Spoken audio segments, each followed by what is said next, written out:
الصالحین، اے اللہ مجھے نیک بیٹا عطا فرما۔ آج تذکرہ حضرت ابراہیم علیہ السلام اور حضرت اسماعیل علیہ السلام کا تذکرہ خیر کرنا ہے۔ یہ اس نیت سے تذکرے کیے جاتے ہیں تاکہ ان تذکروں کی برکت سے اللہ ہمارے گناہوں کو معاف فرما دے۔ ان تذکروں کی برکت سے اللہ ہماری زندگی کے اندر نیکیوں کا حسن عطا فرما دے، اور جہاں پر ولیوں کا ذکر ہوتا ہے وہاں پر رحمتیں نازل ہوتی ہیں۔ جہاں نبیوں کا ذکر ہو تو اس جگہ کی برکتوں کا اندازہ کون لگا سکتا ہے؟ اور یہ نبی بھی وہ نبی ہیں کہ جو حضور علیہ السلام کے نبیوں کے سردار صلی اللہ علیہ وسلم کے جد امجد ہیں۔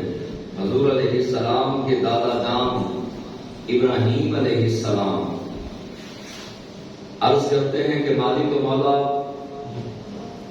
موسم تو چلا گیا اولاد کا، عمر زیادہ ہو گئی، میری زوجہ کی عمر بھی زیادہ ہو گئی، لہذا تو ان اللہ علی کل شیء قدیر ہے، نعمتوں سے نوازا، مویشی عطا فرمائے، گھر عطا فرمائے، بہت سارا مال و متاع عطا فرمایا، لیکن اے میرے اللہ، میرے پروردگار، ربی ہب لی من الصالحین، مجھے نیک اولاد عطا فرما تاکہ میرے بعد منصب نبوت پر فائز ہو اور سلسلہ نبوت ہمیشہ برقرار رہے۔ اللہ کی بارگاہ میں دعا کرتے ہیں کہ پروردگار مجھے نیک بیٹا عطا فرما۔ علماء فرماتے ہیں کہ قرآن کے سبق پڑھا رہا ہے اور قرآن کے سبق دے رہا ہے کہ جب بھی رب سے اولاد مانگے تو نیک اولاد مانگے، کیونکہ انداز قرآن اور انداز ابراہیم یہ ہے کہ ربی ہب لی من الصالحین۔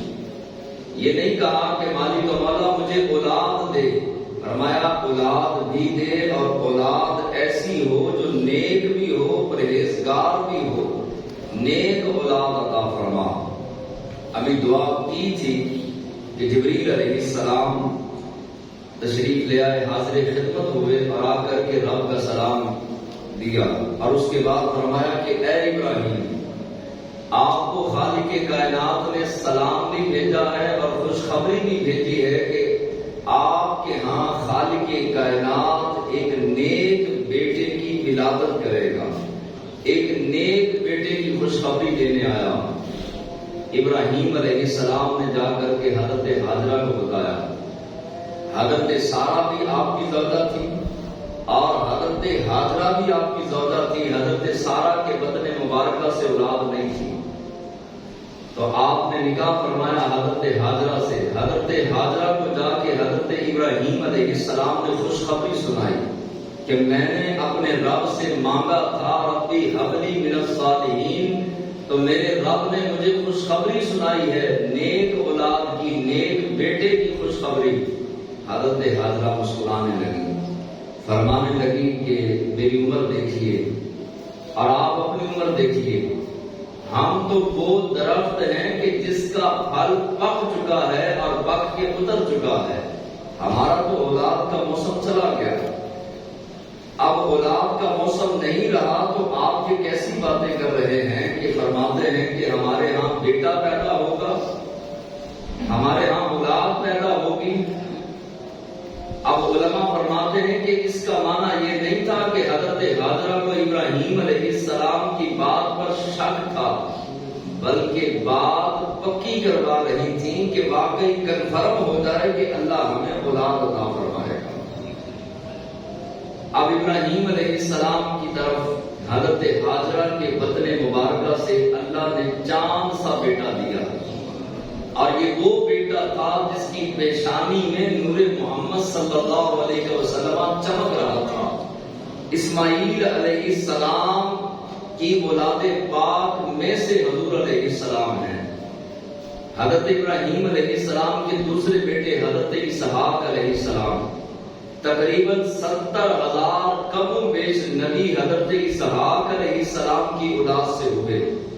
اور اسماعیل علیہ السلام کی اولاد پاک میں صرف محبوب خدا، نبی خدا، رسول خدا صلی اللہ علیہ وسلم کی ولادت اسماعیل علیہ السلام کی نسل سے ہوئی۔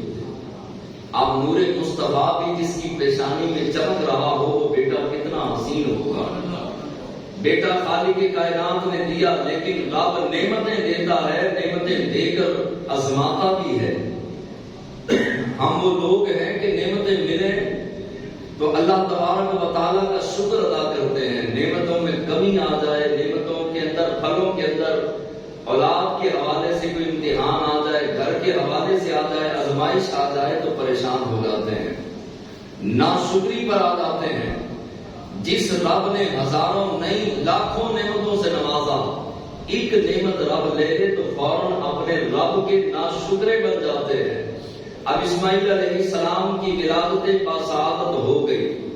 حضرت ہاجرہ نے دیکھا تو سینے میں ٹھنڈ پڑ گئی کہ عمر کے اس حصے میں رب نے ہمیں اولاد عطا فرمائی۔ ابراہیم علیہ السلام بھی خوش ہیں اور حضرت ہاجرہ بھی خوش ہیں، لیکن حضرت سارہ رضی اللہ تعالی عنہا حضرت ابراہیم علیہ السلام کی بارگاہ میں آئیں، کہنے لگی کہ میرے پاس اولاد نہیں تھی، اللہ نے ہاجرہ کے بدن مبارکہ سے اولاد دی ہے، مگر جو ہے وہ میں یہ چاہتی ہوں کہ آپ ہاجرہ کو ساتھ لیں اور اسماعیل علیہ السلام کو ساتھ لیں اور جا کر کے کسی بیابان میں، کسی جنگل میں، کسی صحرا میں، کسی پہاڑ میں چھوڑ آئے۔ اب جو ہے وہ ابراہیم علیہ السلام ابھی کچھ جواب دینا چاہتے تھے کہ اچانک وحی خدا اتر آئی۔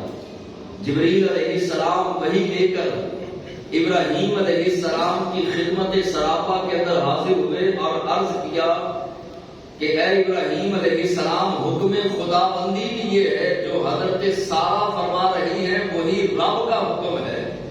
آپ حضرت ہاجرہ کو ساتھ لیں اور حضرت ہاجرہ کو ساتھ لے کر اسماعیل علیہ السلام کو ساتھ لے کر ایک ایسے مقام پر چھوڑ کر آئیں، ایک ایسے بیابان میں چھوڑ کر آئیں کہ جس کی منشا جو ہے وہ خالق کائنات کی ہے، جو منشا خالق کائنات کی ہے، ایسے مقام پر چھوڑ کر آئیں۔ اب اللہ کے نبی اور وہ بھی خلیل اللہ، جن کو بہت سارے امتحانات سے پہلے گزرنا پڑا، کبھی مال کا امتحان لیا گیا، کبھی اولاد کا امتحان لیا گیا، کبھی آگ میں ڈالا گیا، کبھی ظلم و ستم ہوئے، کبھی نمرود کے سامنے کھڑا کیا گیا، لیکن ہر امتحان میں اللہ کا خلیل جو ہے وہ مقدس اور مبارک رتبے اور عظمت کے ساتھ جو ہے وہ سر بلند ہوئے۔ ابراہیم علیہ السلام کے اگلے امتحان کی ابتدا تھی، اس سے پہلے بھی بہت سارے امتحانات ہوئے۔ ملائکہ نے، فرشتوں نے عرض کیا کہ مالک و مولا ابراہیم تیری عبادت اس لیے زیادہ کرتے ہیں، تیرا شکر اس لیے زیادہ کرتے ہیں کہ مالک و مولا تو نے مال دیا ہے، مویشی دیے ہیں، ہزاروں کی تعداد میں ان کے پاس جانور ہیں، بہت سارے گھر ہیں، بہت ساری ازواج ہیں، بہت سارا مال ہے، اس وجہ سے تیری عبادت کرتے ہیں۔ رب نے فرمایا نہیں، میرا ابراہیم میرا خلیل ہے، میرا یار ہے، اور سچا اور سچا اور بوڑھا یار ہے۔ خلیل کہتے ہی اس کو ہے جو بوڑھا یار ہو، سچا بھی ہو، سچا بھی ہو، اعلیٰ بھی ہو۔ رب نے فرشتوں سے فرمایا نہیں، یہ میری یاری ہے، مجھ سے محبت کرتا ہے، اس وجہ سے میری عبادت کرتا ہے، مجھے سجدے کرتا ہے، میرا ذکر کرتا ہے، مال کی وجہ سے نہیں۔ اگر تمہیں کوئی شک ہے تو جاؤ جا کے میرے ابراہیم کا امتحان لے لو۔ آسمانوں سے فرشتے زمین پر اترے، آ کر کے امتحان لینا چاہا، انسانی شکل کے اندر آئے، حضرت ابراہیم علیہ السلام جلوہ فرما تھے۔ ایک فرشتے نے پہاڑ کی چوٹی پر چڑھ کے اللہ کا ذکر شروع کر دیا۔ ذکر کرنے والا فرشتہ ہو، سننے والے ابراہیم ہو تو کتنا چس آئے گا، کتنا مزہ آتا ہے خالق کائنات کے ذکر کو کرنے میں اور سننے میں۔ ہمارے تو دل مردہ ہے، نہ ہم پر تقریروں کا اثر، نہ تلاوت قرآن کا اثر، نہ ذکر کا اثر، نہ درود و سلام کا اثر۔ یہ دل کے مردہ ہونے کی نشانی ہے۔ لیکن ادھر حضرت ابراہیم علیہ السلام اللہ کا ذکر سننے والے ہیں اور فرشتے اپنی پاک زبان سے ذکر کرنے والے ہیں۔ ابراہیم علیہ السلام نے جب ذکر خدا سنا، اپنے محبوب کا ذکر سنا تو وجد میں آ گئے، جلدی سے اپنے گھر سے باہر آئے، دیکھا کہ سامنے جو ہے وہ ایک آدمی کھڑا ہے اور وہ بڑے جھوم جھوم کے اللہ کا ذکر کر رہا ہے۔ آپ پر وجد طاری ہوا، خوشی آئی اور آپ زمین پر تشریف لے آئے۔ جب ہوش میں آئے تو اس کو کہا کہ مجھے دوبارہ ذکر سنا۔ اس آدمی کو جو پہاڑ کی چوٹی پر تھا اس کے قریب جا کے کہا کہ مجھے اللہ کا ذکر دوبارہ سناؤ۔ اس نے کہا نہیں، میں ذکر مفت نہیں سناؤں گا، اگر آپ نے اللہ کا ذکر سننا ہے تو یہ جتنی بکریاں ہیں جو ہزاروں کی تعداد میں ہیں، یہ ساری کی ساری بکریاں مجھے دے دو۔ آپ نے فرمایا کہ میں نے تجھے دی، لیکن مجھے اللہ کا ذکر سناؤ۔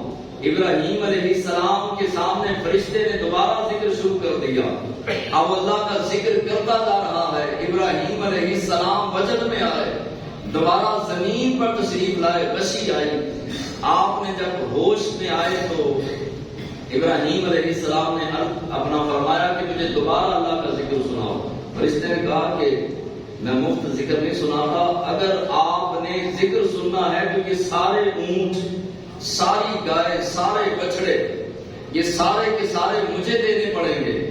آپ نے فرمایا جا، سارا کچھ تجھے دیا لیکن مجھے میرے رب کا ذکر سنا۔ اب دوبارہ فرشتے نے ذکر کرنا شروع کیا۔ حضرت ابراہیم علیہ السلام پھر وجد میں آئے اور پھر زمین پر تشریف لے آئے، غشی آئی اور دوبارہ جب آپ اٹھے تو کہا اس بندے کو کہ مجھے اللہ کے ذکر کا مزہ آ رہا ہے، لطف آ رہا ہے، مجھے ذکر الہی دوبارہ سنا۔ اس نے کہا کہ اب نہیں سناؤں گا، اس لیے کہ اب آپ کے پاس دینے کے لیے کچھ نہیں رہا۔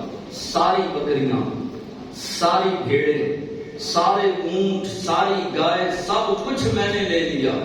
ابراہیم علیہ السلام اس کے قریب گئے، ہاتھ پکڑا، ہاتھ پکڑ کے کہا کہ ان جانوروں کو، ان مویشیوں کو چرانے کے لیے تجھے چرواہا چاہیے، میں تیرے جانوروں کو چراہا بن کر ان کی خدمت کروں گا، مگر مجھے اللہ کا ذکر سنا۔